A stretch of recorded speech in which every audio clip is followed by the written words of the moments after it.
মৌলভীবাজারের কুলাউড়া উপজেলার বর্মাচল বিটের ভাটেরা হিল রিজার্ভ ফরেস্টের ইচ্ছালছড়া খাসিয়া পানপুঞ্জিতে উত্তেজনা বিরাজ করছে।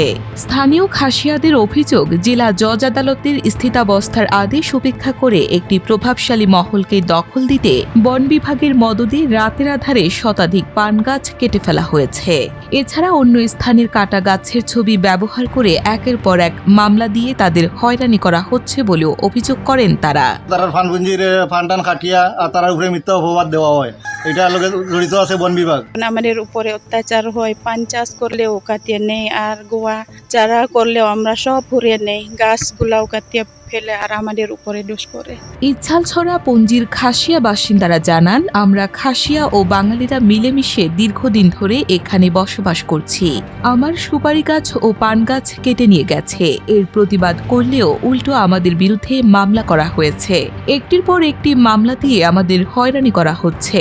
আমাদের অভিযোগ, এসবের উদ্দেশ্য হলো এই জুমের পাহাড় দখল করা। আমরা এখানে তো যুগ যুগ ধরে বসবাস করে আসছি, আর আমরা তো আদিবাসী, আর আমরা যার মাধ্যমে বিচার চাই সেখানে আমাদের বিচার নেওয়া হয় না। পান গাছ কাটা হয় আর গাছ অনেকগুলো কাটা হয়, আর আমাদের তো সুপারি গাছ আছে, এগুলো কাটা হয়। ইচ্ছালছড়া পানপুঞ্জির প্রধান লিডিয়া পিয়া বলেন, প্রায় ৯০ থেকে ১০০টি পরিবার দীর্ঘদিন ধরে সেখানে বসবাস করছে। তাদের পূর্বপুরুষরা খাজনা দিয়ে জমি লিজ নিয়েছিলেন বলেও দাবি করেন তিনি। তার অভিযোগ, ২০২২ সাল থেকে বন বিভাগ বিভিন্নভাবে মিথ্যা মামলা দিয়ে হয়রানি করছে এবং আদালতের আদেশ উপেক্ষা করে পান গাছ কেটে ফেলছে। ওই যে এরা কান্দে যে পান গাছ খাটলো, আমরা গাছ খাটলো, আমার গুয়া গাছ খাটলো, ওই যে বন বিভাগ আসে না, ওই যে ওয়াডুটর, ও আমলে আমরা খুব কষ্ট পাই। সব অভিযোগ অস্বীকার করেছেন বর্মাচল বিট কর্মকর্তা মোহাম্মদ আব্দুল ওয়াদুদ। তিনি বলেন, আদালতের নির্দেশ অনুযায়ী বিরোধপূর্ণ স্থানে কোনো পক্ষই প্রবেশ বা কাজ করার সুযোগ নেই। পান গাছ কাটার অভিযোগ সম্পূর্ণ মিথ্যা। কাউকে দখল দেওয়ার প্রশ্নই আসে না।